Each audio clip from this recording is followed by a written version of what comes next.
대책 없는 부동산 대책으로 온 국민이 공황 상태에 빠졌습니다. 한마디로 부동산 테러입니다.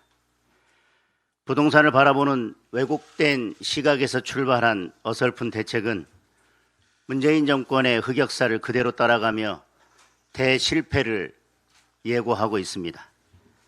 가진 자와 못 가진 자를 갈라치는 정책, 민간 공급을 가로막는 반시장적 정책은 결코 성공할 수 없습니다. 이제 남은 것은 세금 폭탄입니다. 문재인 정권의 몰락은 부동산에 대한 세금 폭탄에서 시작됐습니다. 무모한 이재명 정권이 문재인 정권의 세금 폭탄까지 카피한다면 결과는 자명합니다. 시장을 배신한 대가는 정권의 몰락입니다. 586 정권의 사회주의 경제 실험은 혹독한 대가를 치르게 될 것입니다.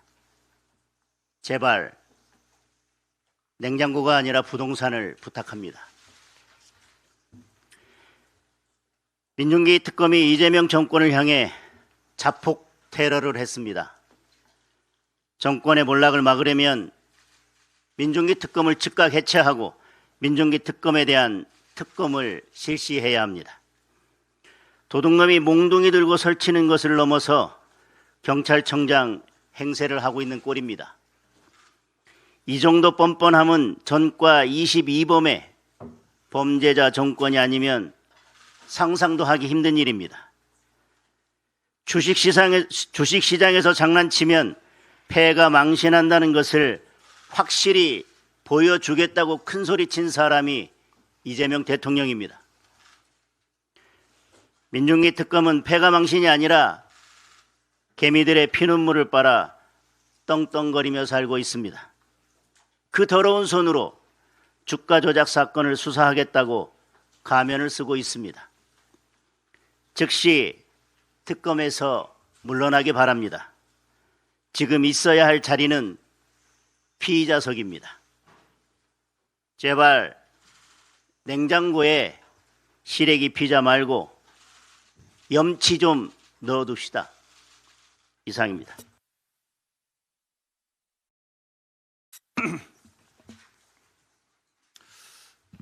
예, 최고위원 신동욱입니다.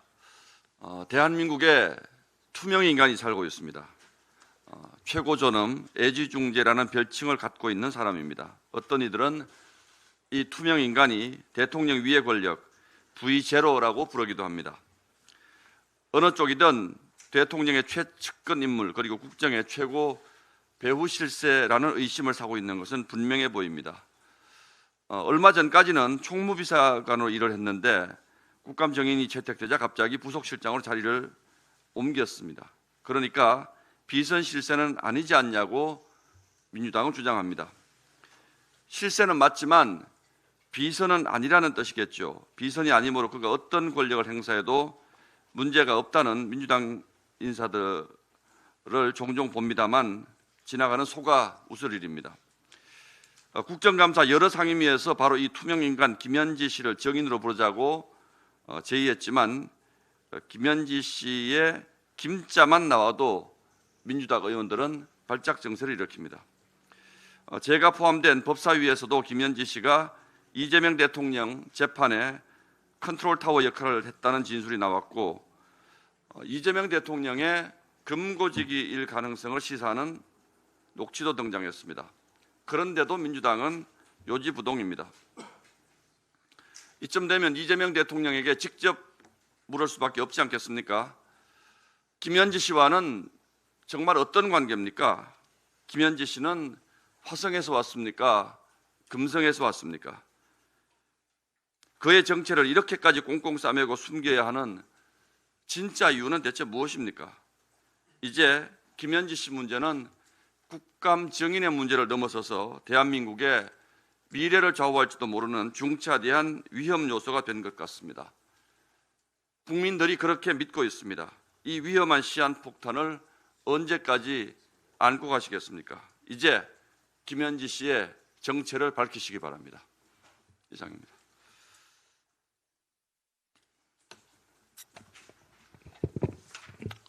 네, 최고위원 김민수입니다. 이재명 민 민주당에 묻습니다. 당신들의 국민은 누구입니까? 중국인입니까? 캄보디아의 범죄자들입니까? 저 김민수가 중국인 무비자 입국 정책에 대한 첫 비판을 시작한 지 21일째 3주가 지났습니다. 당신들의 눈에는 여전히 김민수의 의견, 혐중입니까? 이재명과 민주당이 국민 여론을 무시한 채 무비자 입국을 강행하고 있습니다. 이재명 정권은 이제 무비자 입국을 넘어 중국인들에게 운전면허를 발급하려 하고 있습니다. 중국은 국제협약 미가입국으로 국제운전면허증을 사용할 수 없는 나라입니다. 국민 여러분, 대한민국에서 무비자 입국 중국인들이 운전대까지 잡아도 괜찮겠습니까? 이재명에 묻습니다. 이 모두가 국민의 뜻 맞습니까? 이재명 당신의 국민은 누구입니까? 중국인 관광객 운전면허 발급 신중한 검토조차 하지 않기를 바랍니다. 이재명과 민주당은 국민의 뜻을 왜곡하고 있습니다. 그 많은 여론조사 기관은 무엇하는 것입니까? 중국인 무비자 입국 찬성한다, 반대한다. 중국인 무비자 입국자에 대한 운전면허 발급 찬성한다, 반대한다. 이 간단한 여론조사 한 번 하지 못합니까? 아무도 하지 않는다면 여의도 연구원에서 신속하게 진행하기 바랍니다.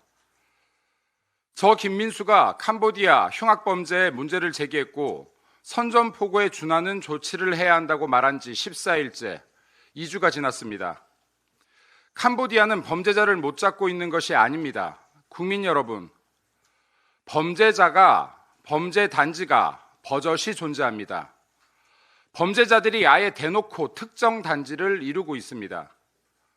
상식적으로 범죄자를 못 잡는 겁니까? 안 잡는 겁니까? 민주당을 지지하던, 조국 혁신당을 지지하던, 진보당을 지지하던 상식적으로 단 한 번이라도 생각한다면 못 잡는 것이 아니구나, 안 잡는 것이구나 라는 결론에 도달할 것입니다. 범죄자들이 단지를 이루고 편히 살 수 있는 나라, 범죄자를 잡지 않는 나라, 범죄자와 협업하는 나라에 그런 나라에 잡혀있는 우리 국민들을 외교적인 방법으로 구하자고 했습니까? 캄보디아 범죄 조직이 타국으로 비밀 도주를 하고 있습니다. 아니, 사실상 버젓이 다른 곳으로 이동하고 있습니다. 이곳에 납치된 한국인들 함께 끌려가고 있습니다. 지금 대한민국은 어디에도 존재하지 않습니다. 자격 없는 자가 대통령 자리에 앉으니 권력으로는 국민 숨통을 조이고 외교적으로는 꼼짝달싹 못하는 무정부 상태가 되었습니다.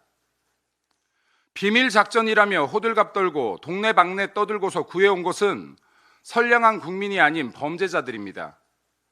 이재명에 묻습니다. 누구를 위한 정치를 하십니까? 당신들이 말하는 국민 누구입니까? 저 김민수를 극단적이라 비판했던 수많은 언론에도 묻습니다.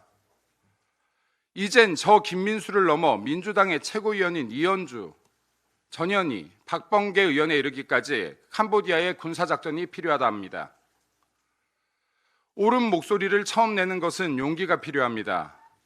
어렵습니다. 하지만 결국 국민은 아십니다. 국민이 알기 시작하면 여야 없이 누군가는 옳은 목소리를 내기 시작합니다. 하지만 우리는 국민이 알기 전에 국민보다 한 걸음 혹은 두 걸음이라도 먼저 옳은 목소리를 내야 합니다. 그것이 정치이고 언론이어야 합니다. 이현주, 전현희, 박범계 의원님, 이번 일만큼은 칭찬합니다. 민주당 내에서 쉽지 않았을 목소리 박수 보냅니다. 2030 기자 여러분, 언론도 개혁해야 하지 않겠습니까? 지금 대한민국 곳곳에서 대한민국을 지키자며 청년들이 일어섭니다. 정치가 하는 언론개혁은 결국 언론 장악으로 이어집니다. 2030 기자님들께서 앞장서 주십시오. 옳은 목소리 내주십시오. 여러분이 용기 내어 옳은 목소리를 내주신다면 대한민국이 훨씬 빠르게 옳은 방향으로 나갈 수 있습니다. 대한민국 위기입니다. 의식 있는 판사님, 의식 있는 국회의원님과 의식 있는 검사님, 의식 있는 경찰관님과 의식 있는 기자, 언론인 여러분, 그리고 의식 있는 기업인, 의식 있는 교수와 선생님, 의식 있는 연예인과 셀럽 여러분, 대한민국 곳곳이 무너지고 있습니다. 우리 함께 의식 있는 국민들과 무너지는 대한민국 구합시다. 의식을 잃은 채 권력만 쫓는다면 이재명 정권 역시 그 수명을 다하지 못할 것입니다. 이재명 정권, 국정 운영이 감당되지 않는다면 그만 내려옵시다. 이재명 재판 속개합시다. 이상입니다.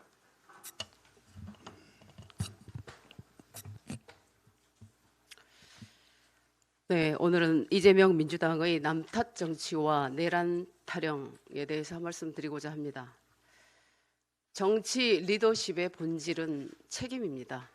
책임진다는 것은 당면한 문제를 해결한다는 뜻입니다. 한 정치 세력이 대한민국을 이끈다는 것은 위기를 극복하고 과거, 현재, 미래를 책임지며 문제를 해결하는 일입니다. 그러나 지금 집권 세력은 남탓 정치와 내란 타령만 하고 있습니다. 위기를 극복하고 문제를 해결하는 책임자의 모습은 보이지 않습니다. 대통령이 되어서도 핑계대기 바쁘고 여당이 되어서도 야당 공격에만 몰두하며 책임을 회피하고 있습니다.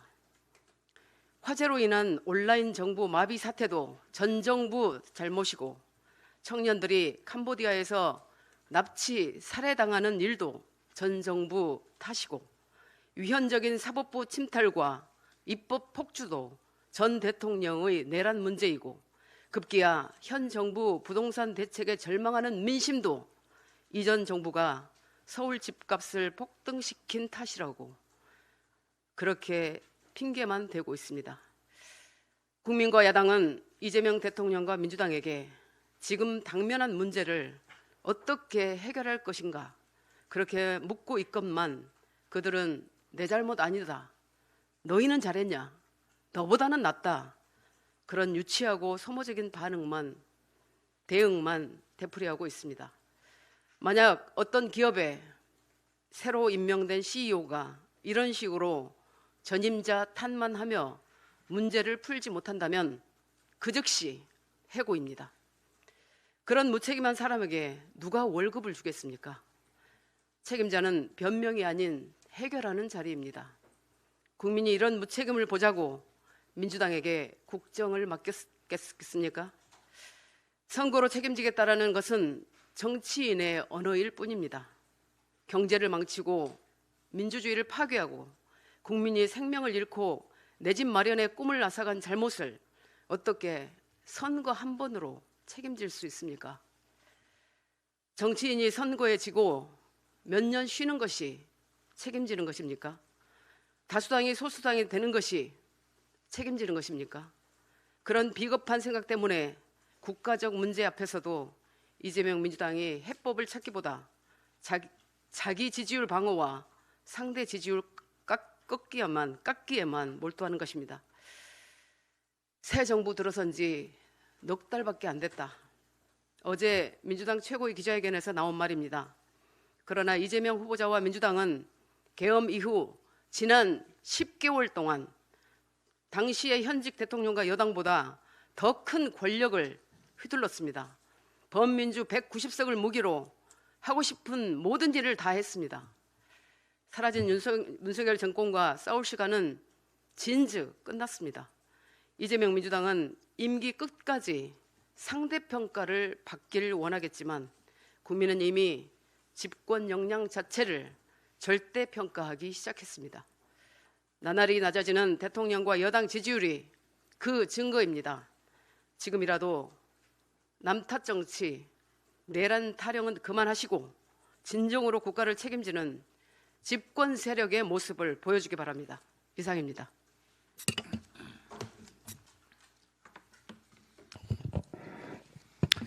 최근에 네오세미테크라는 과거에 상장 폐지되었던 회사가 논란이 되고 있습니다. 이 네오세미테크의 그 대표는 오명환 씨였습니다. 이 사람은 2016년도에 주가 조작 혐의로 징역 11년형을 선고받았습니다.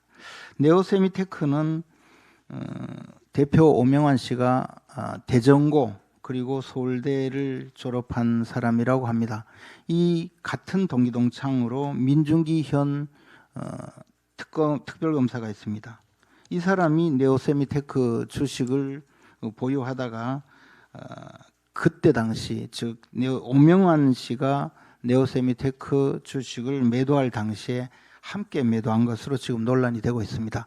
사건의 내용은 이렇습니다. 네오세미테크가 태양광 업체인데 처음에 상장을 할 여건이 되지 않으니까 이른바 우회 상장을 통해서 코스닥에 상장을 했는데 처음에는 굉장히 주식이 폭등하면서 시중에서 각광을 받았습니다. 당시에 지식경제부 장관도 회사를 방문하는 등으로 많이 알려지게 되었습니다. 그런데 상장한 지 넉 달이 되니까 이미 거래에 상당한 문제가 있다 해서 주의 대상 종목으로 지정이 되었습니다. 그리고 상장 후 10달이 되었을 때는 매출액을 부풀리고 회계 부정이 있다는 내용으로 회계법인에서 의견 거절 통보를 받고 결국 상장 폐지에 이르게 됩니다. 이 상장 폐지되기 전에 오명환 씨는 회사에서 구매 물류팀장과 팀장의 모친 명의로 되어 있던 주식, 차명 주식을 22만 4,311주를 모두 매각하게 됩니다. 그래서 자신들은 오히려 주식에서 막대한 이익을 취하고 약 7천여 명의 투자자에게 6천억 원대의 피해를 입혔다고 합니다. 이 과정에 2010년 3월 3일부터 23일 사이에 24억 원 가량의 주식을 오명환 씨가 매도할 당시에 마침 그 주식을 보유하고 있던 민중기 특검도 매도하게 됩니다. 그래서 민중기 특검은 1억 5,800만 원 정도의 이익을 취합니다. 이 사람이 만약에 자신의 동기동창인 오명환 씨로부터 비상장 주식의 경우에 통상적으로 액면가로 받았다면 약 3,000%의 이익을 취하게 된 것입니다. 그러면 이것이 무엇이겠습니까? 오명환 씨는 당시 네오세미테크 주식을 상장해서 주식 가격을 부풀리고 그리고 상장 폐지되기 직전에 매도해서 징역 11년형을 받았습니다. 그리고 대전고 서울대 동문이던 민중기 특검뿐만 아니고 당시 금감원장 부원장도 똑같이 주식을 매입을 했다가 매도한 것으로 지금 알려지고 있습니다. 또한 양재택 변호사도 그때 당시 주식을 매입을 했습니다. 그런데 양재택 변호사는 회사의 감사였습니다. 그래서 임원들은 보호예수가 있어서 이 주식을 팔지 못했습니다. 유일하게 대전고 서울대 동문인 양재택 변호사는 주식을 사기는 샀는데 팔지 못했습니다. 이것은 무엇을 의미하겠습니까? 이 사람들, 주식을 사고 판 사람들이 공범이라는 의미입니다. 즉 내부자 정보를 이용한 주식 거래 행위는 가장 악질적인 이 주가 조작 사범들의 행위입니다. 이 상황에서 우리가 민중기 특검이 문제가 된 것은 바로 김건희 여사 주가 조작 사건에서 이 네오세미테크가 또 논란이 됐습니다.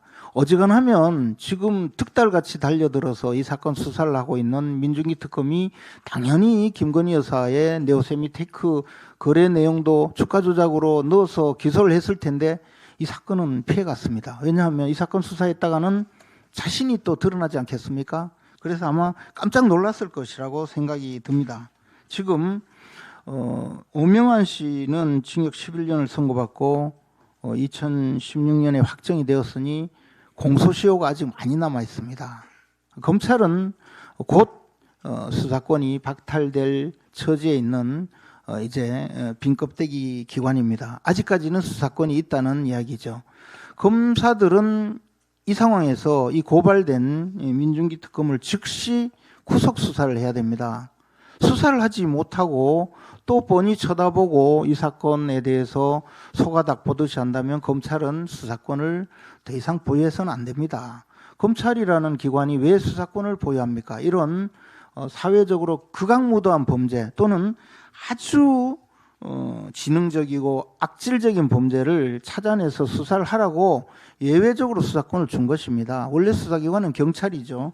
그런데 검찰이 나서서 정권의 충견이 되어서 정권의 앞잡이가 되어서 늘 그런 수사를 하고 살아있는 권력 앞에는 숨도 쉬지 못하다가 죽은 권력을 난도질하는 그런 행위에 반복하다 보니 이제 역사적인 그 수명을 다했다라는 그런 평가를 받고 있는 것입니다. 저는 지금이라도 검찰이 왜 수사를 해야 되는지 수사권을 왜 보유해야 되는지 보여주시기 바랍니다. 민중기 특검 저한테 맡겨주세요. 3일만 수사하면 구속시킬 수 있습니다. 이거 간단하지 않습니까? 오명환 씨하고 같은 시기에 어떻게 주식을 팔게 됐는지 그 사정만 조사하면 되지 않습니까? 그런데 그걸 못한다면 검찰이 왜 수사를 해야 됩니까? 저는 오명환 특검은 지금 빨리 검찰 수사의 대상이 되어야 되고 하루빨리 구속 수사를 해야 된다고 봅니다. 그리고 7천여 명의 네오세미테크 주식 투자 피해자들 그분들에게 보상을 해야 한다고 생각합니다. 네, 청년 최고위원 우재준입니다. 지난 10월 15일 이재명 정부는 부동산 대책으로 국민들을 충격에 빠뜨렸습니다. 수도권 전역을 규제 지역으로 묶고 대출과 전매를 제한하여 국민의 거래 하나하나를 통제하겠다고 나섰습니다. 정부와 여당은 말했습니다. 이제는 부동산이 돈벌이 수단이 아닌 주거의 공간으로 되돌리겠다. 지금 그 말을 신뢰하는 국민들은 거의 없습니다. 무분별한 재정 확대 정책을 예고해 두고는 물가 인상이 없을 거라는 요상한 경제 정책을 누가 믿겠습니까?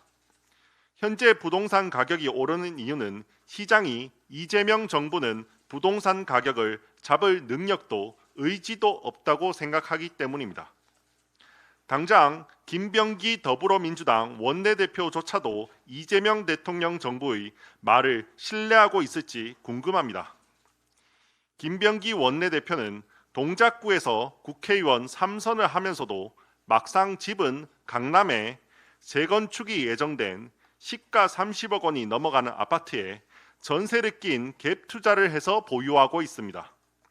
심지어 이번 11호 부동산 대책에는 신규 구입자에게 실거주 의무를 부과하고 있으면서 자신은 강남 아파트에 전세를 주고 시세 차익을 기다리고 있습니다. 문재인 정권 시절 고위공직자 다주택자 문제가 되자 민정수석은 강남의 집을 팔기 싫다고 민정수석을 사임했고 청주 국회의원 출신의 대통령 비서실장은 강남의 집을 지키기 위하여 청주의 집을 매각했습니다. 그러고는 부동산만큼은 자신 있다. 집을 팔 기회를 드리겠다고 외쳐대니 도대체 어느 국민이 그걸 신뢰했겠습니까? 그러니 너도 나도 빨리 집을 사야 한다고 몰린 것 아닙니까? 국민은 정책을 말하는 사람의 진정성을 봅니다. 정책의 신뢰성과 설득력은 그 정책을 설계하고 시행하고 지키는 사람들의 모습에서 나오는 것입니다. 여당의 지도부가 스스로 갭 투자의 구조를 유지하면서 갭 투자를 금지하겠다고 나서는 것은 마치 불을 지피며 불장난을 막겠다는 말과 다름 없습니다. 그리고 그 피해는 청년과 신혼부부, 무주택 서민에게 고스란히 돌아갈 것입니다. 김병기 대표는 부동산 외 투자 시장의 다양성을 제고해야 한다. 코스피 5천 시대를 위한 정책을 추진해야 한다며 부동산보다 금융시장으로 투자 수요를 옮겨야 한다고 주장했습니다. 그러니 김병기 원내대표에게 요구합니다. 본인이 현재 소유하고 있는 송파구 장미 아파트를 당장 매각하십시오. 그리고 금융시장 등 다양한 경로에 투자를 하십시오. 그것이 부동산 폭등을 걱정하는 국민들의 우려를 불식시킬 수 있는 최소한의 도리입니다. 말로는 서민을 외치는 이재명 정부와 실제로는 고가 재건축 아파트를 지키는 여당, 국민은 더 이상 그런 언행불일치한 위선의 정치를 좌시하지 않을 것입니다. 이상입니다.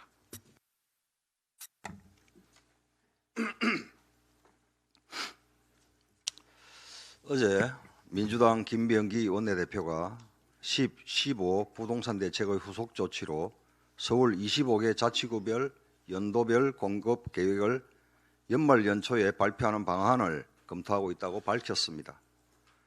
그간 우리 국민의힘은 일관되게 민간 중심의 재개발, 재건축 활성화 등 수요가 있는 곳에 공급을 늘려야 한다고 강조했고, 오세훈 서울시장과 협의해 공급 대책을 마련할 것을 주문했습니다.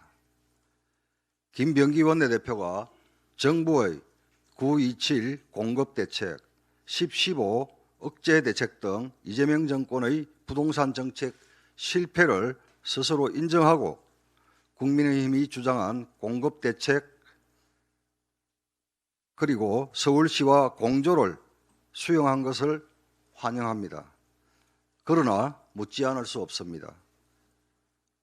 집을 갖고 싶어하는 국민의 희망을 꺾고 현금 부자만 집 사라는 수요억제 대책, 실효성 없는 공급 대책을 주도한 대통령과 정부는 왜 아무런 말이 없습니까? 김병기 원내대표는 공급 대책을 검토한다는데 정작 수요 억제책을 밀어붙인 대통령과 정부는 이 방향에 동의하는 것이 맞습니까? 어제 김용범 정책실장이 페이스북에 실질적인 공급 방안을 마련하겠다고 썼습니다. 그러면 끝입니까? 김용범 정책실장은 이재명 정권의 927 공급 정책이 실질적 공급 방안이 아니라고 자백한 것은 맞습니까? 문제는 또 있습니다. 부동산 세제에서도 민주당과 정부가 엇박자를 내고 있다는 점입니다. 구윤철 장관은 응능 부담 원칙에 맞게 보유세 등 부동산 세제를 전면 재설계하겠다며 사실상 보유세 인상, 즉 더 센 수요 억제책을 시사했습니다. 그런데 민주당 전현희 의원은 부동산 세제 조정은 하지 말아야 하고 해도 최후의 수단이라며 반대했습니다. 정부와 여당의 입장이 각각이고 내놓은 정책도 수요 억제책, 공급 대책, 더 센 수요 억제책 등 갈팡질팡입니다. 이재명 정권의 부동산 정책은 한마디로 갈짓자 정책입니다. 그 바람에 국민들은 실망을 넘어 좌절하고 있습니다. 아마추어 정권, 무능 정권 그대로입니다. 대통령과 정부는 김병기 원내대표의 주장에 동의한다면 실패한 부동산 대책에 대해 국민께 정중히 사과하십시오. 그리고 LH 주도가 아닌 민간과 지방정부가 함께하는 실효성 있는 부동산 정책, 내 집 마련 꿈을 이룰 수 있는 부동산 정책을 내놓아야 할 것입니다. 여전히 트럼프 대통령은 친구들이 적보다 더 나쁜 경우가 많다며 3,500억 불 선불을 압박하고 있는 것으로 알려지고 있는 상황에서 어제 김용범 대통령실 정책실장이 한미 간 대부분 쟁점에서 실질적 진전이 있었다. 에이펙 계기로 타결 가능성이 높다고 말하였습니다. 이재명 정권은 그간 관세 협상 실패를 숨기고 성과는 부풀리는 언론 플레이, 포장 정치에만 몰두해 왔습니다. 우리 국민은 그에 매번 속았습니다. 그러나 더 이상 속을 수는 없습니다. 그래서 우리 국민은 대통령의 말을 직접 듣고 싶습니다. 이 중차대한 관세 협상 진행 상황에 대해 왜 대통령은 아무 말이 없습니까? 유독 국가중대사 또는 국가재난 상황에서 실무자들만 보이고 대통령은 왜 보이지 않습니까? 이재명 대통령이 직접 나서 국민들께 관세 협상의 경과이든 결과이든 상세히 보고하십시오. 깜깜이 관세 협상의 피해는 기업과 국민이 고스란히 감당하고 있습니다. 이상입니다.